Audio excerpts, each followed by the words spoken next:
دیکھیں، انسان اگر دنیا کی زندگی بہت سی نعمتیں حاصل کر لے تو وہ اگر تمنائیں کرے گا تو زیادہ سے زیادہ یہ تمنا کرے گا کہ میرے لیے باغات کے اندر میرے گھر ہوں، میرے باغات ہوں، وہ باغ اتنے طویل ہوں، اتنے لمبے باغات ہوں، گھنے باغات ہوں،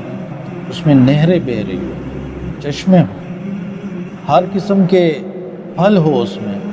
اور میں اکیلا نہ رہوں اس میں، میرے ساتھ میرے بیوی بچے ہوں، اور ہمیں کوئی دکھ نہ پہنچے، کوئی مصیبت،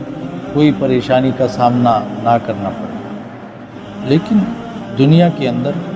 اگر ایک شخص کو اس طرح کے باغات مل بھی جاتے ہیں، ان کی بیوی بچے بھی ان کے ساتھ ہیں، لیکن انسان سے وہ نعمتیں لے لی جاتی ہے، یا وہ نعمتیں تو رہتی ہے، انسان ہی چلا جاتا ہے۔ موت ایک آخرت ہی ہے، جنت ایسی جگہ ہے جہاں پر موت نہیں آئی۔